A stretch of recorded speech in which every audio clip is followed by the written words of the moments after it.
Hi, welcome. I'm Beth, and I just wanted to hop on really quickly and talk about what I've discovered over the last few days about my abandonment wound and what that's meant for me in relationships, what I've discovered about myself through really digging into it, and just how I ended up completely just sabotaging not only myself but relationships because of it.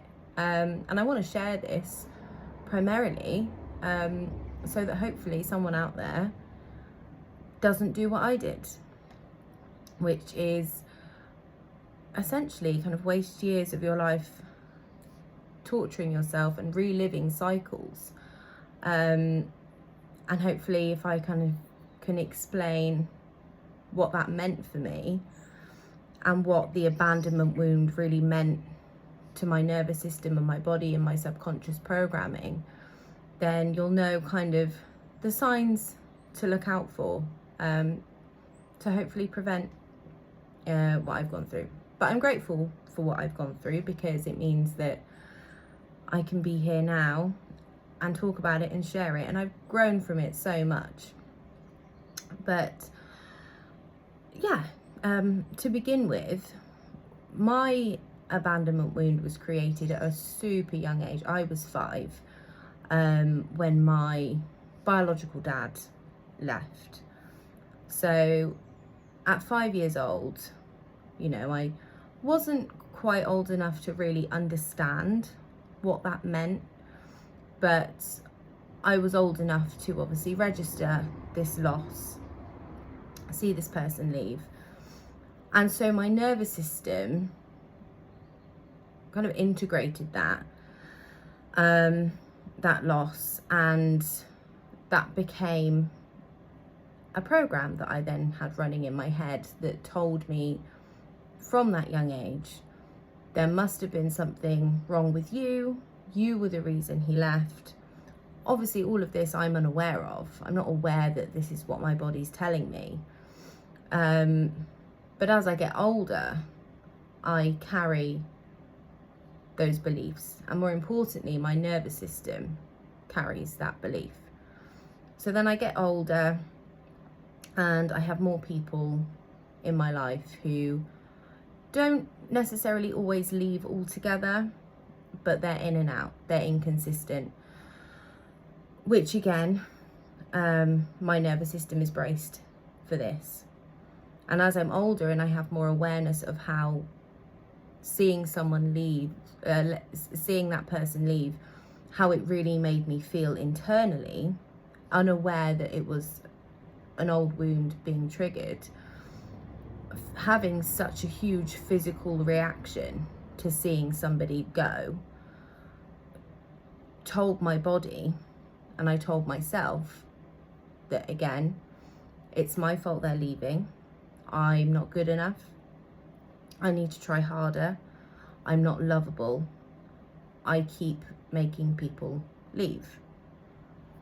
So then fast forward into kind of being a teenager, starting to enter into relationships or dating. I, again, unaware of what's going on with my nervous system, with my subconscious programming, and with the now fully ingrained beliefs that I have about myself, obviously don't attract very healthy, stable men. Not to say that they were horrible, but what they were was somebody who would end up mirroring back that abandonment and that feeling. Because what I've realized is that even though it killed me every time someone left, I actually sought out that cycle and that pattern because that's what my nervous system had become used to. So I subconsciously was seeking out emotionally unavailable people, people that would always keep me at arm's length, people that would always have one foot out the door, and I sought that out. Not because I enjoyed the pain, but because I had these beliefs that I'm not good enough, Innately, people walk away, people leave. And what I didn't realize is that because of those beliefs, and because that's how my body was wired, I was subconsciously seeking out people that I believed at a very deep level I could change, I could fix, I could heal. And that in doing that, I would finally defeat this wound. I would overcome it.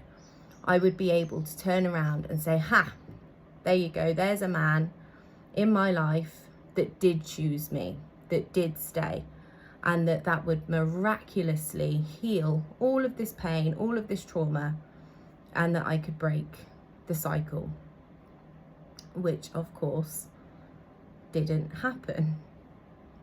And it's really interesting now, really digging into it, because I've known as I've gotten older, and I've always been incredibly insecure, have very low self-esteem, apart from my last relationship, who, like I've said before, just the most amazing man. And I grew so much, and really, you know, my confidence grew so much being with him. But I was still, again, without realizing it, would find ways to try and sabotage every relationship, because I also still needed to subconsciously feed the expected outcome, the outcome that I had become used to happening. So then actually, for the first time, finding myself in a stable, solid relationship, my body didn't know how to handle that. And I'm only just recognizing this, truthfully, you know, my body didn't relax into that, didn't fully trust that, because that's not what I'd known, and that's not what I was subconsciously expecting. So instead of talking openly when I had a problem, or just saying, look, I feel on edge about this isn't what I'm used to, I would just retreat into myself. And in doing that, that could sometimes create tension, or it could make me seem distant and or cold. And in actual fact, upon reflection, what I was doing was simply just trying to create the scenario in which that person left, which then fed this cycle, which unfortunately, being such a familiar pattern, had come to feel safe to me. I hated it. It's been an awful wound to carry, but I became the one that kept feeding it, because it's how my nervous system became wired. Therefore, my body believed that that system and that practice kept me safe, kept me alive.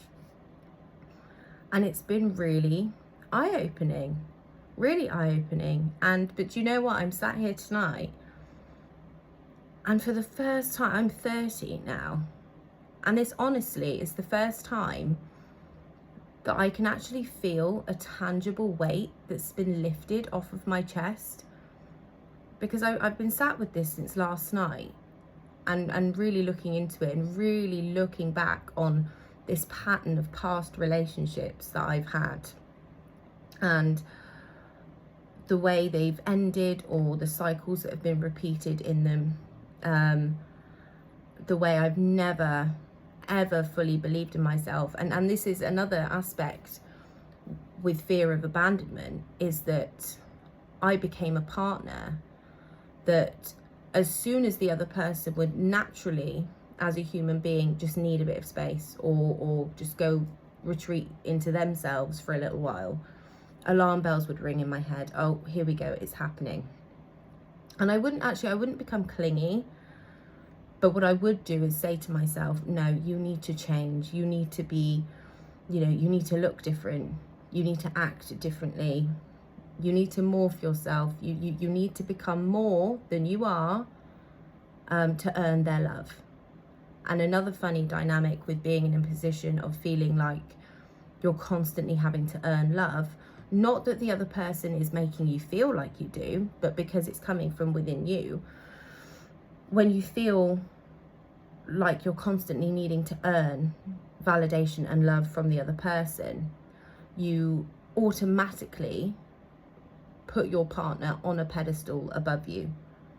and you see them as, you know, they're the prize, I'm the lucky one. That's, again, it wasn't a choice. I wasn't choosing to view it like that, but that's how I saw it. I am so lucky to have anybody that loves me, that values me, that wants to spend time with me. So you end up putting so much stock into this other person, and then overlooking things that a healthy, healed, whole person wouldn't overlook or wouldn't let slide. And yeah, I feel really good. And that's why I just felt like I needed to sit down and talk about it, because it's a minefield, and it's sad when I look back and I think, God, there was so, consistently so many times that I just sabotaged myself, or I completely changed myself. Just a lifetime of seeking external validation, feeling like I needed it because I was never whole within myself. But that's why I say my last relationship was such a, it felt like unsteady ground for me, because it was so pure and so genuine, and such genuine love, that I didn't know how to feel safe in that, how to relax into that. And I see that now very clearly. And on the one hand, yes, it's very sad, but on the other, I'm a complete believer that things happen for a reason, and things had to go this way, because if they didn't, I wouldn't now be doing this work. So that's all I wanted to say, really. I think I'll probably go into it in a bit more detail. But I just kind of wanted to start off by covering it this way tonight. Because yeah, it is mad, really. But I do hope that in talking about it, someone else who maybe recognizes those patterns of limiting beliefs, constantly waiting for someone to leave, never feeling secure, or when a safe love does arrive, you instantly, without meaning to, you sabotage it, or you question it, you never fully trust it. Or if you find yourself constantly changing depending on who you're with, then I think it's worth sitting with yourself and asking yourself why, and really going inward and really reflecting on events from your past, trying to pinpoint any moments that could have triggered that feeling of abandonment or loss, or given you a reason to have low self-esteem, limiting beliefs. Because the minute you start to kind of pull at that thread, it's amazing how quickly you can just unravel the whole ball of yarn. And I do tonight. My energy feels so light tonight, because it's been a huge part of me cleansing and healing. So as always, we're in this together. I believe in every one of you, each and every one of you. I'm extremely grateful, and I'm excited to just share more of this healing with all of you. So, and if you're going through this, you've got questions, or it just kind of connected with you in some way, then I'd love to hear from you. So thank you very much. Have a great morning or evening. Bye.